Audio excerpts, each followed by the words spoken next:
Morning, Kai, and to the others.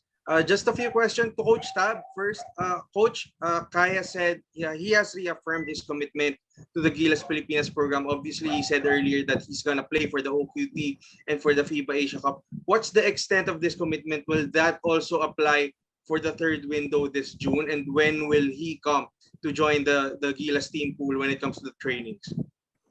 Good day, Randolph, and great to have you here. Great to see you. Yes, good.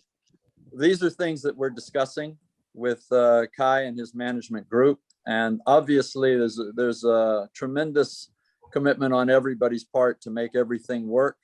But there are a lot of boxes that need to be ticked, and in this environment that we're in the world today, with pandemics and quarantines and lockdowns and trying to get through all the red tape that means, and fitting schedules together, because Kai has so many different agendas that he's working through.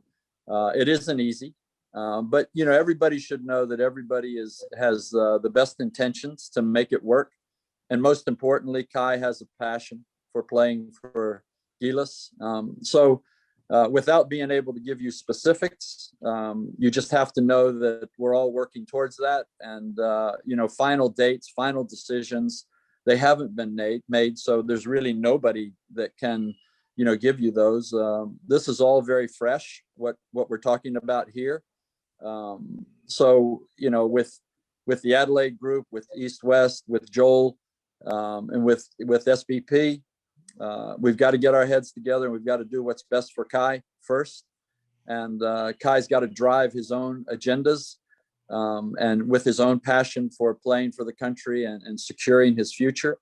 And I know this is a lot of double talk and almost evasive talk, but really we can't give specifics right now until we really hammer out the details. And we're excited to do that, and we're very, very hopeful that Kai is going to run out with a great young Gilas basketball team very soon. So wait for the announcements, and we're all working towards that right now. Just one follow-up to Kai. Kai, all of a sudden you've got a lot of this in your cupboard with Adelaide and your Gilas commitment. How are you dealing with this enormity of all of a sudden a big basketball schedule ahead of you later this year? It's not. As Coach Tab said, it's still fresh. A lot of things that has been announced ngayon lang. So I'm still on the process of adjusting to everything.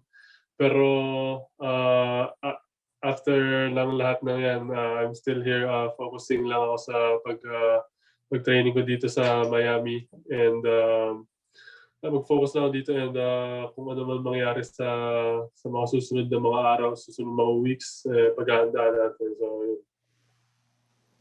all right, thank you. Thank you, Randolph. Thank you, Coach Kai. Now, Kinito Henson from Philippine Star. Hi there, and thanks, Jude, and hi to everyone. Congratulations to Kai and to Kai's management team. These are certainly positive steps in your journey. I just wanted to ask, as far as his commitment with Smart is concerned, how much physical presence is required of Kai in the Philippines? And maybe from there, he could sort of like mesh his schedules in determining how much time he can spend with Gilas training, how much time he'll go over to Australia to play for Adelaide. I mean, it's going to be a tough juggling act, but I'm sure he'll be up to it. But my question is, how much physical presence is required of Kai in the Philippines so that he can mesh his schedule around all these other commitments that he has? Thank you. Hi, Kinito. Thank you for that. I'll ask Jane to answer the smart side, but obviously with technology now and really following Kai's journey, I think, and being the ambassador and showing passion with a purpose, which is what Smart is pushing for, that journey can be documented, I guess, wherever he is, right? So it's really technology that we bring to the Philippines, and 5G being one of them, and maybe we can watch live games of Kai with Adelaide.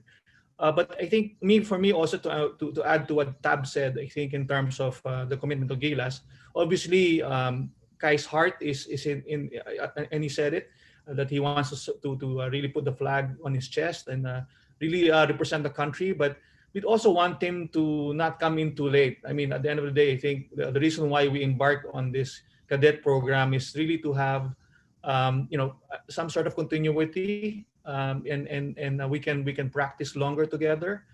Very stressful enough that these are young men playing with older men, especially when you hit the OQT and even in the FIBA Asia qualifiers. No, so as much time as we can have with Kai, I don't know, maybe in my head, maybe a month before all the competitions start, hopefully we can have Kai here.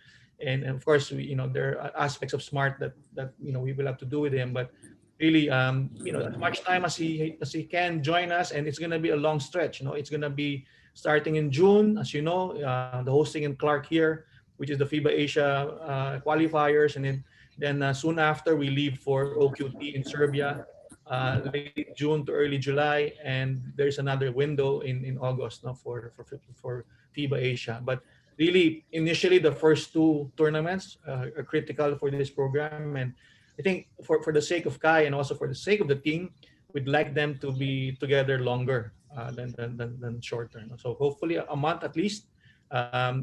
Addressing all this quarantine and all of that. Really practice, practice floor time. Hopefully with Tab, and I'm sure Tab would want to make sure everybody understands what we're trying to do.